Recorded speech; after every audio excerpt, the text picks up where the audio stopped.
name is Nicola Balkind and I'm a copywriter and digital marketer. And I'm Danny Scott, I'm a digital marketing manager at Scottish Book Trust and an author too. Our first tip for authors using social media is to be consistent. Before you set up any social media platform, know how regularly you can post there and be very honest with yourself about that. Don't just set up a profile and think, I need a Twitter account, and then set it up and then never post anything or post something once a month. Any social media account thrives on being regular. If you're posting really regularly, it means that your feed just has a bit of buzz about it, and anything that has a bit of buzz about it is going to attract people to it. It's good to be consistent in your language and be consistent in the voice you use. Just as you have a voice as an author, you're going to have a voice as a social media author as well. So let your personality come through. Every now and again, read through your old tweets or your posts on social media and get a sense of who you are, and make sure that there's a consistent voice coming through with that, and make sure that you're happy with that voice. Our second golden rule is to be professional on your social media accounts. It doesn't mean that you have to be business-like, it just means that you have to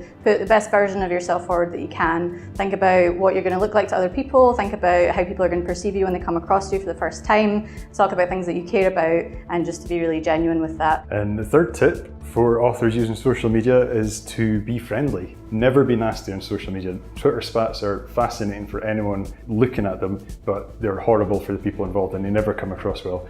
I'd say there are 3 G's that authors should follow when they approach social media, and that's be genuine, be generous, and be grateful. So let your personality come through, use humour, be generous, so share other people's news and favourite it and interact. Don't just go on social media when you have something to share. Go on social media because you want to be an active member of the writing community, and be grateful. So when someone does do you a good turn, make sure that you acknowledge that turn. That's all part of that generosity of spirit that's going to make your social media presence really alive and attract more people to it. Our next tip is to be useful. Any way that you can add value for your audience is key. So as well as sharing your own interests, think about who are the people who follow you, what do they want to know from you. Maybe you have really good restaurant recommendations, maybe you like to take walks in the fells at the weekend and you take beautiful photos. And most people who are known on social media are known for something other than their job.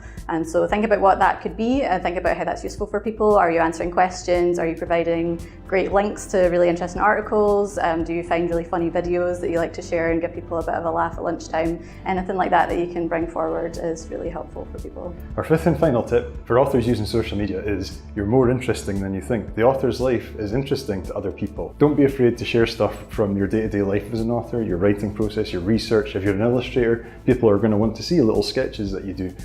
Put those out there, people love to see it. Any good social media is something that makes people think, feel, or do something.